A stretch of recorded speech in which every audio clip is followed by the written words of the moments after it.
I think for some of the employers in the sector, we haven't gone far enough. They'd want us to bolt people to the jobs if they get them.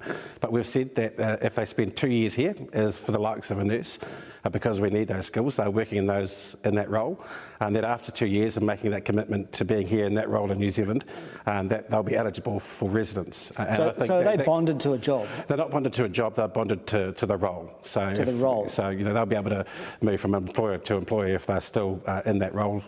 Nursing has been used as an example in this interview so far.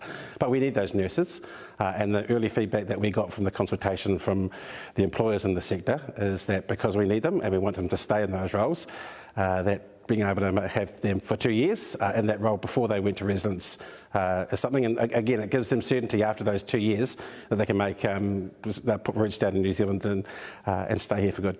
If I was an engineer, can I walk in and then change my job as soon as I've got residency? Well, absolutely, those skills are at high demand. So the nurses have to stay in their role though? Again, because of the early engagement that we had with the likes of employers of those nurses, they're worried about nurses coming and then arriving and then not necessarily staying within the sector. Who asked for that specifically? We spoke to the likes of the aged care sector, and I think it's those aged care sector? Yeah, it's those kinds of stakeholders that I think probably would have wished that we'd gone further, but we think we've got the balance right, because we need those nurses to stay in those roles. Obviously, as we come out of the pandemic, there's a shortage, but we obviously need those critical health workers for the jobs that they do. They do continue to have some certainty about their residency after 2 years working in those jobs. But the nurses themselves say they weren't consulted about this, only the employers. Should the nurses have been consulted? We work with the likes of the Ministry of Health. I understand early in the piece that the likes of the CTU were also involved, but it was really important for us to understand early in the piece that the retention of the workers was important. I think those nurses' organisations should also understand as part of this rebalance is that we're broadening the ability to bring more types of nurses. It's not just nurses though that are unhappy with this. Midwives have come out and said that they've been blindsided and that this is just gender discrimination. Well, I disagree with that. The list is actually after work that is done by the skills that we need in the country. The midwives, again, are on the two-way 2-year work to residence pathway, and again it gives them certainty about being able to be in the country. So they will continue to be able to bring more midwives into the country and to have a certain pathway to residence after 2 years. But they're calling for you, and Plunket nurses as well, are calling for you to rethink this policy? Will you consider rethinking? We're going to review this list after 12 months, and after that, it'll be reviewed every 3 years. These are skills that we need in the here and now, especially after the borders being closed. And we've worked with the likes of the construction sector, the likes of the tech sector, the likes of the health sector, working with the Ministry of Health to understand what we absolutely need now. So that green list gives those occupations on it, I think it's close to 85, certainty about residence when we need those skilled workers here. There is a global war for talent. I mean, you acknowledge that. So isn't this going to mean that if you can't give a nurse residency straight away, that they'll just go off to Australia or America? Yeah, but residency isn't the only thing that will attract nurses here. I think the pay conditions? Well, pay conditions are certainly something that the government wants to make sure is sorted. But I also think if you think about the last 2 years, this is a wonderful place to work in terms of the safety and our own health sector. We need those nurses. And again, the pathway to residence after 2 years gives them certainty. If they come here, work in the role, after 2 years they're eligible automatically for residency, and I think that is an enticement or something that those employers can use to make sure that they can attract workers. There are other people who were on the skills shortage list which seem to have dropped off, like truck drivers. Yes, but I want you to understand that the green list is about residency and the long-term shortage skill list was about bringing visa workers into the country. So the accredited employer work visa... So we don't want to give truck drivers residency? No, we want to make sure that if there are skills that need to be filled here in New Zealand, that we've got a simple way to do that. And with the accredited employer work visa, that happens. If you're an accredited employer, you're paying the median wage, you test the local market and you can't find someone to fill that role, you will be able to bring a migrant worker into the country.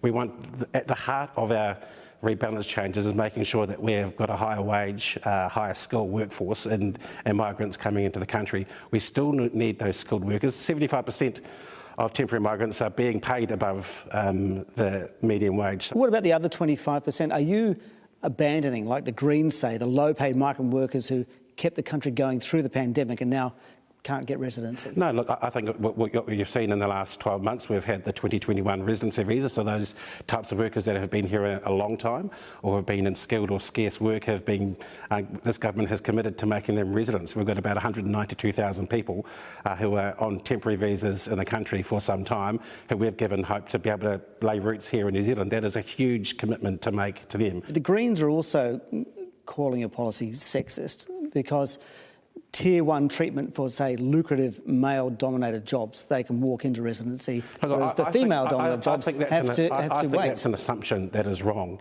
We have gone out and looked at the roles and the occupations and the skills that we need in the country to make sure we can recover from the borders being closed and the COVID pandemic, and we've given fast-track residence pathways to those roles because we need them. Some of them. So this has got nothing to do with. Look, traditionally nurses has been a female-dominated occupation.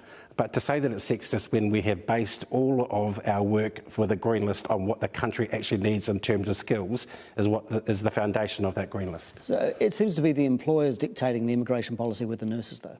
Is that right? Well, it's important. They're an important stakeholder. What's important to make sure we've got more nurses is our serious need to fill the labour shortage in terms of nurses, and also making sure that when they are here, they stay in those roles as well. I think if we hadn't engaged those employers at the beginning of the process and didn't understand what they need, then they'll be grumbling, and you'd be criticising us for that as well. Anyone who earns, say, twice the median wage now can come and work for 2 years and then apply for residency. That's right, isn't it? Correct. Okay.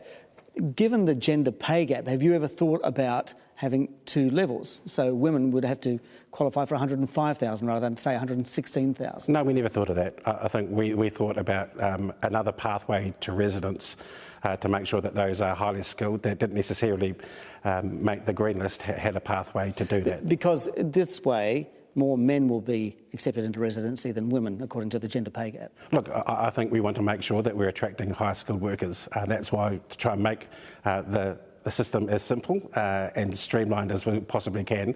We have the pathway through the Green List, and we also have 2 times. If people are paid extremely well and want to work here for an amount of time, they get the residency pathway as well, and I think that's really important that we have those options available. Will Immigration New Zealand be able to actually process these visas on time? I've asked for assurances that we'll be able to get the likes of working visas done within 20 working days. I've been given that assurance. I've asked for assurances that the likes of accredited employer work visas can get done within 30 working days. I've been given that assurance. And what happens? I've asked for assurances around the residency visa. I've been given those assurances. We'll be obviously watching that very closely. Yeah. And what happens if they don't meet those targets? Well, I'll get grumpy and I'll ask officials to make sure that they can put more resources and effort into it. Well, just finally, how many people do you want to come in? It's not necessarily about how many, and I think that's going to be, a lot of people talk about the net number. It's going to be interesting to see what the kind of post-COVID travel patterns are and the ability to people to come. We want to make sure that we're getting high-skilled, high-paid migrants into the country to fill the high-skilled jobs that we need in the country. I agree, but you need to know roughly how many, because that translates to stress on housing and infrastructure and things like that. So do you have a ballpark figure? We don't have a ballpark figure because I think it's extremely early days to be able to understand what those flows are. So the Labor policy of 2017, which was to slash immigration. Well, it's 2022 now, Simon, yep. And a year ago we committed to making sure that we looked at the long-term settings of our immigration settings and to move away from the over-reliance on lower-paid workers, and we've done that by the announcement that we've made this week. All right, Minister Kris Faafoi, thanks very much for your time. Thank you. Up next, will it be ScoMo or Albo? We cross live to Canberra.